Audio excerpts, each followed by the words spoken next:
அடுத்ததாக பார்க்கக்கூடிய ராசிக்காரர்கள் கன்னி. விநாயகர் தான் உங்களுக்கு கேது இருக்கார்ல ஜென்மத்தில். அப்போ யாரை பிடிச்சிக்கணும்? பிள்ளையார் பெட்டி தான். அவரை நினச்சி ஏதாவது ஒரு விநாயகரை கும்பிடுங்க. காரிய சித்தி மாலை சொல்ல சொல்ல நல்லது. அப்பா அம்மா ஹெல்த்தை பார்த்துக்குங்க. அப்பா அம்மாவோட தகராறுலாம் வச்சுக்காதீங்க. இந்த 15 நாள் வைகாசி மாதம் முழுவதுமே வச்சுக்காதீங்க. பெரியவர்களுடன் மனம் விட்டு பேசுங்க. உங்களுக்கு அவங்களுக்கு இடைவெளியை குறுக்கிக்கங்க. தொழில் சார்ந்த விஷயத்தில் நல்ல முன்னேற்றம் ஏற்படும். உத்தியோகம், தொழில், வியாபாரம், படிப்பில் இருந்த கஷ்டம் படிப்படியாக தீரும். வாகன அமைப்பில் அனுகூலம் காணப்படும். சத்ரு ஜெயம் ஏற்படும்.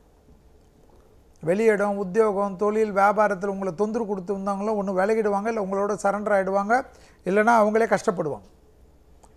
ஏதாவது அவங்களுக்கு ஒரு தொந்தரவு வரும். நீங்கள் நல்லா முன்னேற்றத்துக்கு ஏற்படுவீங்க. புரியுதா? கன்னியாராசிக்காரர்களுக்கு தனிப்பட்ட முறையில் செல்வாக்கு உயரும். புதிய முயற்சி வெற்றி ஏற்படும். பிள்ளைகளுடைய படிப்பு, உத்தியோகம், தொழில், வியாபாரத்தில் இருந்த தடை நீங்கும். பிள்ளைகளுடைய நீண்ட நாள் கனவு நிறைவேறும். தைரியமாக முன்னோக்கி செல்லக்கூடிய காலகட்டம். தைரியம் ஏற்படும். எனக்கு எதுவுமே நல்லது நடக்காதுன்னு நினச்சி இந்த கன்னிராசிக்காரங்களுக்கெல்லாம் குரு கடாட்சத்தால் நல்லது நடக்கும். எந்த சுபகாரியம் நீங்கள் நினச்சாலும் அது நடக்கிறதுக்கு இம்ப்ளிமெண்ட் ஆகும். ஸோ ஏதாவது தடை இருந்தால் தானே அது கெடாது.